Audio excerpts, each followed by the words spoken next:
semester at Clemson, you'll be shooting 3 different disciplines. We'll be starting off the semester with skeet, moving on to trap, and then ending the semester with sporting clays, or really a condensed version called 5-stand.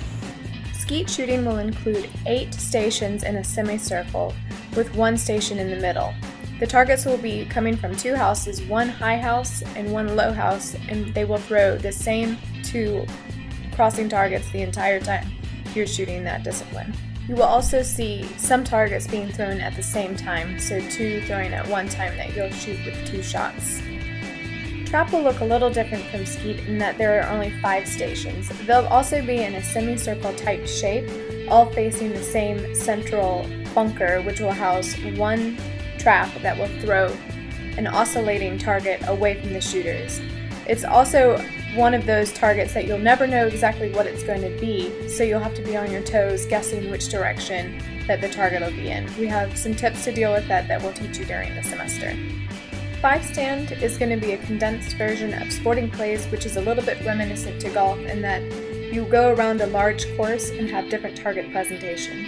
The condensed version will have 5 stations, sort of like trap, with different target presentations that you'll see, including rising, falling, crossing, and outgoing targets.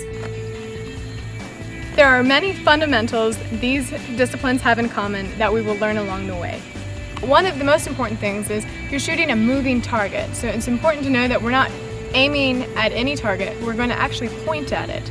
And so because we're shooting a moving target, we have to understand that we must also move our gun and move our body. This will set us up for a shot plan, which will include our break point, our hold point, or where we want to hold the gun to start, and where we want to keep our eyes, called the look point. This basic shot plan is the key to breaking every single target that you look at. You always want to know where you want to break it, where you want to look, and where your gun should be to get you off on the right start.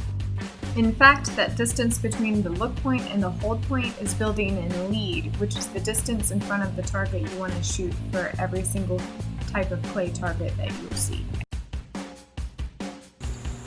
Another thing we'll have to focus on is putting what's called lead in front of the target. That means instead of shooting directly at a target, we'll be shooting in front of it. And it'll be different types of lead that we'll go over during class this year, but there will be a lead for skeet, a lead for trap, and a lead for sporting clays.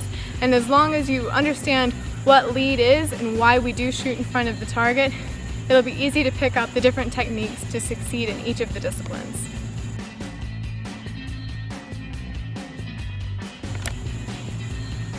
Another thing that these disciplines have in common is that you're going to have a stance.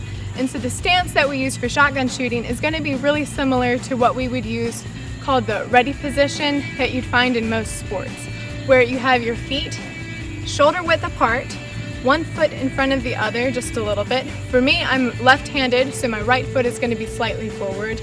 Then you want to make sure that you lean slightly over that front foot, bending from the waist to keep your weight forward. We like to say that your nose should be over your toes. So your nose, your knee, and your toes should all line up if you were to drop a string. Once you've got that accomplished, you're going to pick up your gun. You're going to close the gun, pointing the barrel up so that the muzzle is in a safe direction. You're going to move it forward and then back into your shoulder, setting your head down and making sure that your head is straight up and down. After that, all of your movement should come from your waist, where you're moving from the waist and hips and not from your arms. This way you can control where the gun is at all times. One of the things we're going to check out when you come onto the range is what your eye dominance is. Eye dominance is basically what eye focuses on what you see and then what eye feels in the details and gives you depth perception. Your eyes work together to look at something and give it an angle, and so one eye is going to focus on it and the other eye is going to work with it, going to that point to tell you how far away something is. It's really important that we use 2 eyes while shooting shotgun sports because you want to be able to tell how far away that target is when you're shooting, especially if it's a target coming in or going out. One thing that you might find is that you come up here and you're right-handed, but I tell you that you're left eye dominant. That's actually totally normal, and I'm even right-handed and left eye dominant, and that's just the way that my eyes work. a quick way that we're going to tell you is you're going to look at my left eye and you're going to hold up your fingers really fast like you're shooting me with your fingers. And so you're going to look at me and I'm going to be able to tell, as you can see now, that my fingers are covering up my left eye.